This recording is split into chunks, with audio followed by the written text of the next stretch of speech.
Hey guys, it's Trina, and I apologize if I sound a little bit hoarse today. I've been kind of sick lately, but today I wanted to jump in with Top 10 Tuesday.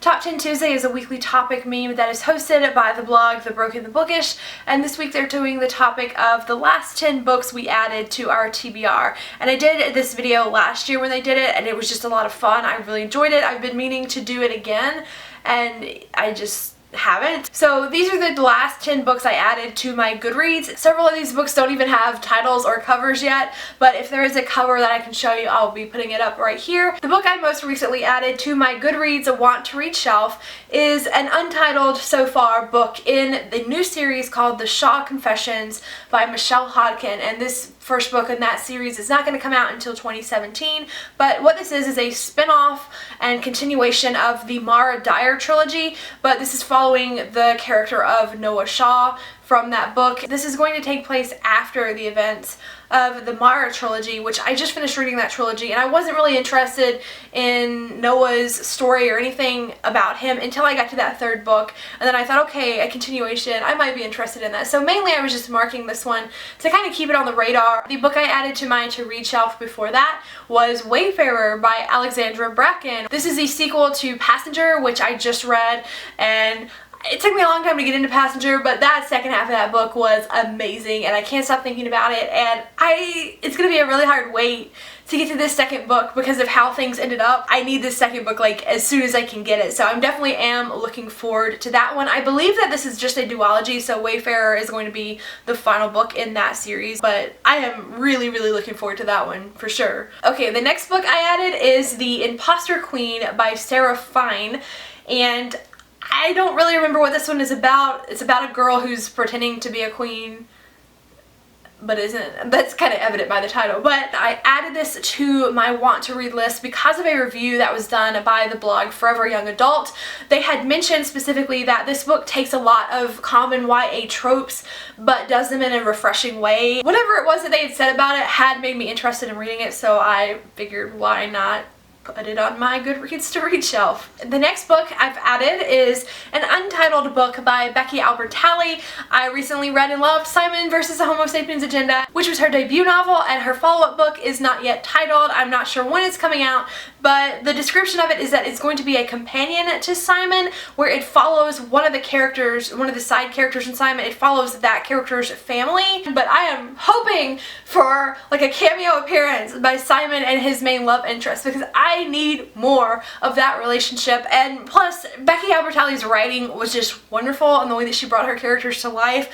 I definitely want to read anything else that she writes next. This is just a happy coincidence that it happens to be a companion novel, so really looking forward to that one. The next book I've recently added is called Here by Richard McGuire. I added this one to my TBR because of Whitney over at Witty Novels. She had mentioned this, I think it was in her favorites books of 2015. This is a graphic novel that follows one specific spot of a room, and the story kind of jumps backwards and forwards in time and explores what that piece of land was in the past and what it is currently and what it's going to be in the future, and all of the things that that room kind of witnesses all throughout time.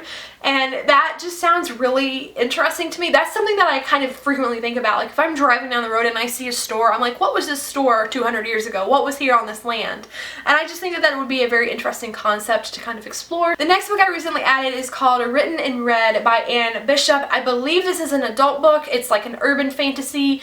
There are vampires and shifters and a girl who can have these prophetic visions if she is hurt, and so people are wanting to capture her and use her. And I had literally never heard of this book until like a couple of weeks ago, and it showed up on like 5 or 6 people's best of 2015 list, and I was like, well dang, if I've never even heard about it and people are saying it's one of the best books they read last year, maybe I should check it out. Next, I've added Reasons to Stay Alive by Matt Haig. I've heard about this one several times in the past year, but I recently added it because of Karis over at Karis on Reading. Several other people have mentioned this book, but Karis has mentioned it several times throughout the year, and I think it was either her best of 2015 books list, or it was her December recommendations of books she recommends everybody reads in 2016. She had an amazing video on that, by the way. Her recommendations of books to pick up in 2016 focused mainly on mental health reads. And from what I know about this book, it is a true story, so it's nonfiction, of a guy that was dealing with anxiety and depression, and he wrote himself a list of reasons to stay alive. And people that have read this have said it's just a really encouraging thing. I feel like sometimes I could just use a little bit of encouragement and hope. The next book I added is Every Last Word by Tamara Stone Ireland.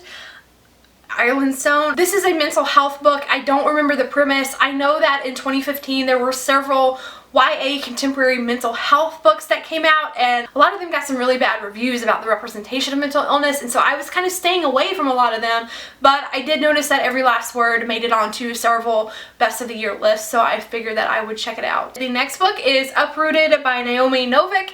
Just because I've been hearing about it a lot lately. I kind of started out hearing mixed reviews, and then I started hearing a lot better reviews, and I just feel like it's being mentioned so much that I would be interested in checking it out and seeing if I like it for myself. And the 10th to last book that I have most recently added to my Goodreads Want to Read list is Unblemished by Sara Ella. Sara Ella is a fellow booktuber, and she has kind of documented this process of writing this book and getting the book deal, and how she pitched it to agents and getting an agent and signing the contract. She has kind of documented that whole publishing and writing side of things on her booktube channel. But I love Sara Ella. She's a personal friend of mine, so I added it like the day that it was listed on Goodreads. It's a YA urban fantasy about a girl who has a birthmark on her face, so she's just trying to get through high school, like be invisible and not be picked on, and then her mom dies and she kind of finds herself wrapped up in some really mysterious things that are going on, like the world is not how it seems. So it's definitely an urban fantasy, and knowing Sara Ella, I know Sara Ella loves urban fantasies.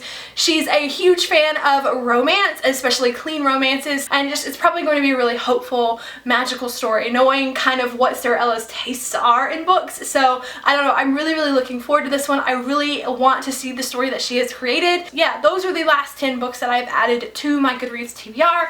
Let me know what some of the most recent books you've added to your TBR are. Thank you so much for watching, and I will see you in the comments. Bye!